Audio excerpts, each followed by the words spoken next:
কোন মুসিবত আসছে, রোগ ব্যাধি আসছে, বলা আসছে, তখন এমন কথাও বলে দেয় আল্লাহ শুধু আমগুরে নি দেখছে।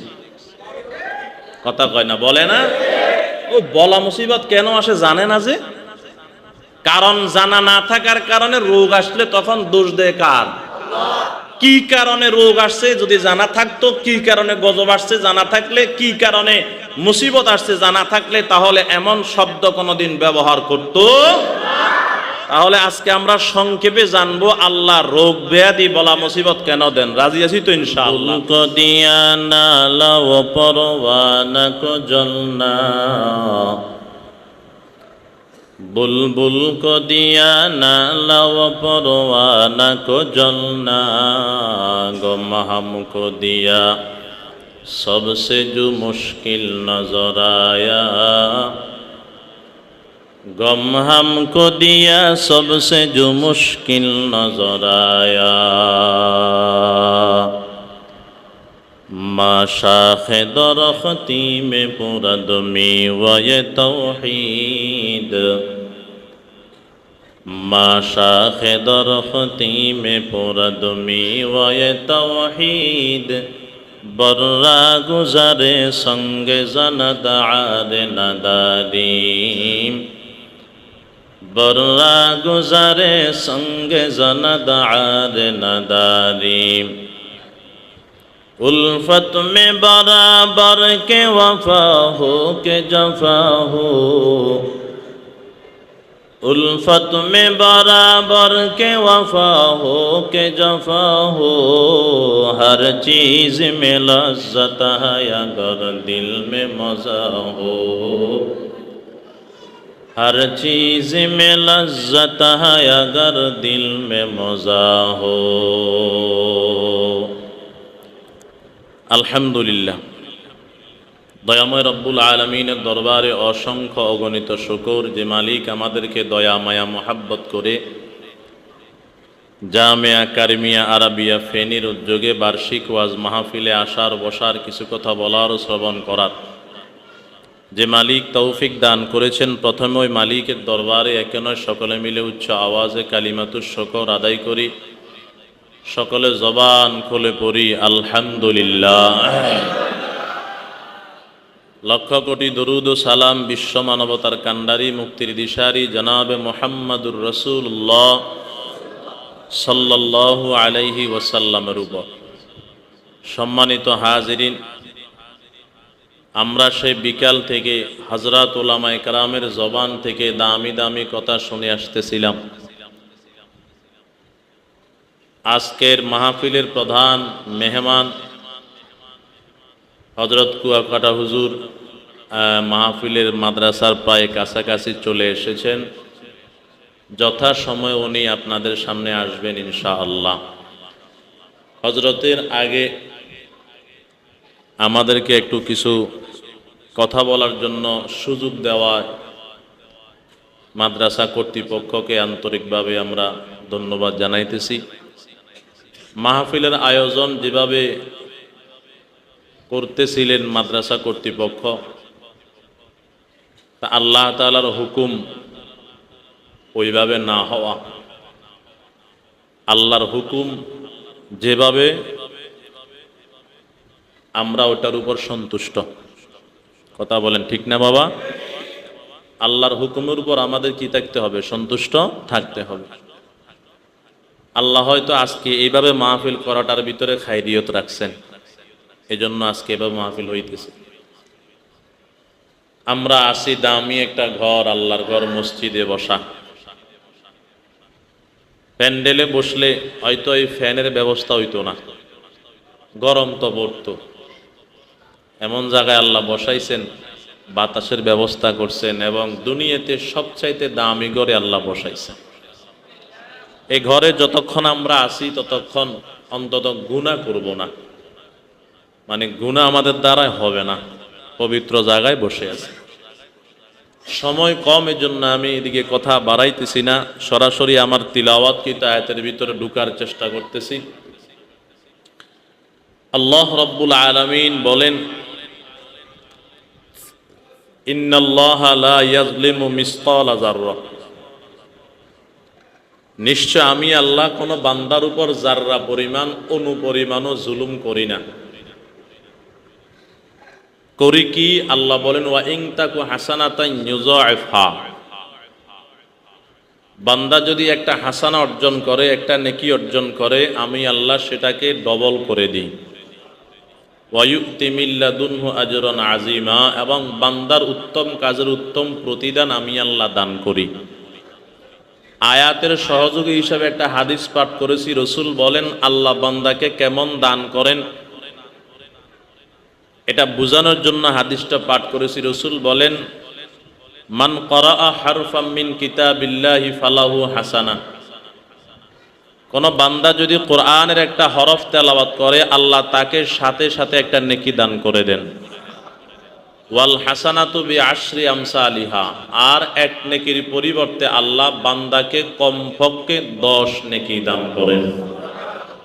আয়াত এবং হাদিস দ্বারা আমরা কি বুঝলাম? আল্লাহ বান্দার উপর জুলুম করেন না দয়া করেন? আপনারা আমার কথা শুনতেছেন নি বাবা? শুনলে একটু আওয়াজ দিবেন। আল্লাহ বান্দার উপর জুলুম করেন না দয়া করেন? নাউজুবিল্লাহ, জুলুম তো দূরের কথা, আল্লাহ দয়া না করে যদি আমাদের কাজ অনুযায়ী আল্লাহ বিচার করতেন, আমার মনে হয় আমি বান্দা এক গ্লাস পানিও পাইতাম না। কথা কন না, ঠিক না? যেই পরিমাণ গুনাহ আমাদের, ডানে বামে সামনে পিছনে উপরে নিচে, সারাক্ষণ তো গুনার বাজারে ডুবন্ত আছি। একবারে আপনি কোথাও গেলেন না, বাজারেও গেলেন না, রাস্তায়ও গেলেন না, গুনার জায়গায় গেলেন না, ঘরে বসে থাকলেও আপনার মোবাইল মোবারকের মাধ্যমে তো গুনাহ হইতেছে। কথা কন না কেন? হয় না? আল্লাহ তাআলা বান্দার উপর দয়া না করে যদি বান্দার কর্মের উপর যদি আল্লাহ বিচার করত, তাহলে বান্দা এক কদম সামনে আগানোর সুযোগ পাইতো না। কথা কন ঠিক কিনা? তাহলে কি বুঝলাম? সবচাইতে বড় দয়ালু কে? ওই নজরে কন। মায়ের চাইতেও বড় দয়ালু কে? বাবার চাইতেও বড় দয়ালু কে? আল্লাহ। আল্লাহ সবচাইতে বড় দয়ালু। কত দয়ালু, এই দয়ার কথা আলোচনা করতে গেলে এদিকে লম্বা টাইম লাগবে, আমি সেদিকে গেলাম না। একটা কথা খেয়াল করেন, ছোট্ট একটা থিওরি বলতেছি, এটা খেয়াল করলে আলোচনা বুঝতে সহজ হবে। এই দুনিয়াতে কেউ যদি কাউকে কষ্ট দেয়, যে কষ্ট দেয় তাকে আমরা জালেম বলি, আর যে কষ্ট পায় তাকে আমরা মাজলুম বলি। কথা ঠিক নেই? একটু বুঝলে আওয়াজ দিবেন বাবা। যে কষ্ট দেয় তাকে আমরা কি বলি? আর যে কষ্ট পায় তাকে আমরা কি বলি? মাজলুম। তাহলে যে কষ্ট দেয় তাকে জালেম বলি, যে কষ্ট পায় তাকে মাজলুম বলি। এ ব্যাপারে আমরা একমত নি বাবা? এবার বুঝে থাকলে বলেন, এই 3.5 হাত বডি কে দিছে? সন্দেহ আছে মনে হয়, কন্যা যে কন্যা, এই 3.5 হাত বডি কে দিছে? 3.5 হাত বডির ভিতরে মাথা ব্যথা, কান ব্যথা, দাঁত ব্যথা, পেট ব্যথা, জ্বর, সর্দি, রোগ ব্যাধি, বলা মুসিবত, বলেন না আসে কি আসে না? যদি রোগ ব্যাধি হয় আপনারা কষ্ট পান না আরাম পান? কথা কইতে হইব, কষ্ট না আরাম? এবার বলেন তো এই রোগ ব্যাধি কি দেয়? আরো জোরে কন। তাহলে আল্লাহ কষ্ট দেয়, আমরা কষ্ট পাই। আল্লাহ রোগ দেয়, রোগের মাধ্যমে আমরা কষ্ট পাই। সবাই কিন্তু স্বীকার করছেন রোগ দেয় আল্লাহ, আর রোগের মাধ্যমে কষ্ট পায়। তাহলে স্পষ্ট বোঝা গেল আল্লাহ রোগের মাধ্যমে কষ্ট দেন, আমরা কষ্ট পাই। একটু আগে কিন্তু বলছেন যে কষ্ট দেয় সে জালেম, যে কষ্ট পায় সে মাজলুম। তো কষ্ট তো আল্লাহ দিছে, কষ্ট আমরা পাইছি। একটু আগে যে বলছেন যে কষ্ট দেয় সে জালেম, তো আল্লাহ যে রোগ দিয়ে কষ্ট দিছে, নাউজুবিল্লাহ, আল্লাহ কি জালেম হয়ে গেল? আপনারা আমার কথা বুঝেননি বাবারা? তাহলে এটা আমরা স্পষ্ট বুঝতে পেরেছি, আল্লাহ রোগ ব্যাধি দেন, আবার রোগ ব্যাধি দিয়ে আমরা কষ্টও পাই রোগের মাধ্যমে। এদিকে এটাও স্বীকার করলাম যে কষ্ট দেয় সে জালেম, যে কষ্ট পায় সে মাজলুম। তাহলে আল্লাহ কষ্ট দিয়েছে, আমরা কষ্ট পেয়েছি। অন্যদিকে বলতেছি আল্লাহ নাউজুবিল্লাহ জালেমও নয়, তাহলে বোঝা গেল আমাদেরকে রোগ ব্যাধি কষ্ট বলা মুসিবত দেওয়ার পিছনে কোনো না কোনো কারণ আছে। কি কারণ আছে? এই কারণগুলো আমাদের জানা না থাকার কারণে অনেক সময় গ্রামগঞ্জে মা বোনদের এমন ভাষা ব্যবহার হয়, কোন মুসিবত আসছে, রোগ ব্যাধি আসছে, বলা আসছে, তখন এমন কথাও বলে দেয় আল্লাহ শুধু আমগুরে নি দেখছে। কথা কয় না, বলে না? ও বলা মুসিবত কেন আসে জানে না যে? কারণ জানা না থাকার কারণে রোগ আসলে তখন দোষ দেয় কার? কি কারণে রোগ আসছে যদি জানা থাকতো, কি কারণে গজব আসছে জানা থাকলে, কি কারণে মুসিবত আসছে জানা থাকলে, তাহলে এমন শব্দ কোনোদিন ব্যবহার করতো। তাহলে আজকে আমরা সংক্ষেপে জানবো আল্লাহ রোগ ব্যাধি বলা মুসিবত কেন দেন। রাজি আছি তো ইনশাআল্লাহ? এক নাম্বার কি মনে করছেন? এটা আমার কথা। আল্লাহ বলেন, ওয়ামা আসাবাকুম মিন মুসিবাতিন ফাবিমা কাসাবাত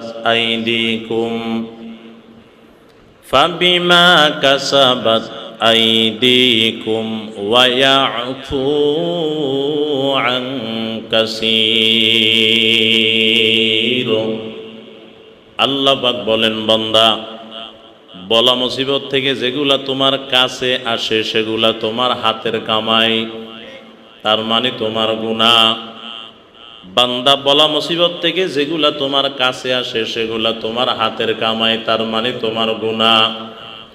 বিন্যায়তের ভিতরে আল্লাহ বলেন, জহারাল ফাসাদু ফিল বাররি ওয়াল বাহরি বিমা কাসাবাত আইদিন নাস লিয়ুযীকাহুম বা'দাল্লাযী আমিলু লাআল্লাহুম ইয়ারজিউন।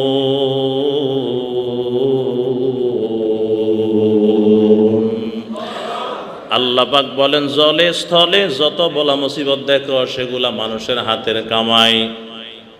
মানুষের হাতের কামাই, তার মানে বান্দা মানুষের গুনার কারণে আল্লাহ জলে স্থলে বলা মুসিবত দেন। এ মুসলমান আমার বাবা, আপনার গুনাহ বেশি হয়ে গেছে আপনি কেমনে বুঝবেন? আল্লাহ যে বলতেছে আপনার গুনার কারণে আপনাকে মুসিবত দেয়, কেমনে বুঝবেন আপনার গুনাহ বেড়ে গেছে? এদিকে তাকান বাবা, যখন দেখবেন আপনার সুস্থ সন্তানটা অসুস্থ হয়ে গেল, শিশু সন্তান, তখন বুঝবেন আপনার গুনাহ বেড়ে গেছে। যখন দেখবেন আপনার লাভবান ব্যবসাটা লসের দিকে যায়, তখন বুঝবেন গুনাহ বেশি হয়ে গেছে। আল্লাহ সতর্কতা দেয়, তুই ফিরে আয়। যখন দেখবেন আপনার সমাজে ইজ্জত বেইজ্জতির দিকে যাইতেছে, বুঝবেন আল্লাহ বেইজ্জতি করিয়া সতর্কতা দিতেছে, গুনাহ বেড়ে গেছে, ফিরে আয়।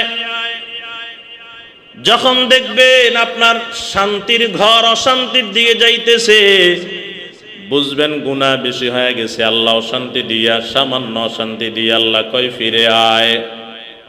লাআল্লাহুম ইয়ারজিউন, আল্লাহ কয় তুই যেন ফিরে আসোস, আমি আল্লাহ তোরে সামান্য বা'দাল্লাযী আমিলু, সামান্য তোর গুনার কারণ আমি আল্লাহ তোর গুনার জন্য সামান্য আযাব গজব দিই, যাতে করে বান্দা তুই ফিরে আসোস। বান্দা এই ইশারাগুলা, বান্দা এই আকার ইঙ্গিতগুলা বুঝিয়া যদি গুনাহগুলার থেকে ফিরে আসে, আল্লাহ পাক বলে ওয়া ইয়াফু আন কাসীর, আমি আল্লাহ অধিকাংশ বাকি গুনাহগুলা বান্দার গোপনে গোপনে মাফ করে দে। এ মুসলমান আমার বাবা, বলেন তাহলে বান্দার উপর বলা মুসিবত আসার কারণ কয়টা? এক নাম্বার কারণ, বলেন না বাবা, এক নাম্বার কারণ গুনাহ বেড়ে গেছে, গজব বেড়ে যাবে। গুনাহ কম গজব কম, গুনাহ বেশি গজব বেশি। গুনাহ বেশি রহমত কম, গুনাহ কম রহমত বেশি। কথা ঠিক নেই? এ মুসলমান আমার বাবা, গুনাহ বেশি বরকত কম, রহমত কম, গুনাহ বেশি আযাব বেশি। হাসান বসরি রহমতুল্লাহ আলাই, আল্লাহর বড় ওলি, আল্লাহর ধ্যান খেয়ালে মগ্ন। এমন সময় এলাকার কিছু মানুষ এসে কয়, হাসান বসরি একটু দোয়া করবেন নি? কয় কেন? দেখেন না বৃষ্টি বন্ধ হয়ে গেল, অনাবৃষ্টির কারণে ফসল নষ্ট হয়ে যায়। আপনার জবান তো বড় পবিত্র, দোয়া করলে আল্লাহ আপনার জবানের বরকতের কারণে বৃষ্টি দিতে পারেন। হাসান বসরি রহমতুল্লাহ আলাইহি দোয়া চানেওয়ালাদের মাথার তালুর থেকে পায়ের তালু পর্যন্ত কয়েকবার নজর দিলেন। নজর দিয়া কয়, ফাকুল তুস্তাগফিরু রাব্বাকুম ইন্নাহু কানা গফফারা ইউরসিলিস সামাআ আলাইকুম মিদরারা। আল্লাহর বান্দা ডাক দিয়া কও, দোয়া চানেওয়ালা দোয়া করতে পারবো না, আমিও পারব। কয় কেন? আমি তোমাদের মাথার তালুর থেকে পায়ের তালু পর্যন্ত নজর দিয়া দেখছি গুনায় গুনায় ভর্তি হয়ে গেল। তোমাদের গুনার কারণে আল্লাহ রহমতের বৃষ্টি বন্ধ করে দিয়েছেন। যদি তোমরা বৃষ্টি পাইতে চাও, ফাকুল তুস্তাগফিরু রাব্বাকুম, তোমাদের রবের কাছে আবার ইস্তেগফার করা শুরু করে দাও। ইন্নাহু কানা গফফারা, নিশ্চয় তিনি ক্ষমা করনেওয়ালা।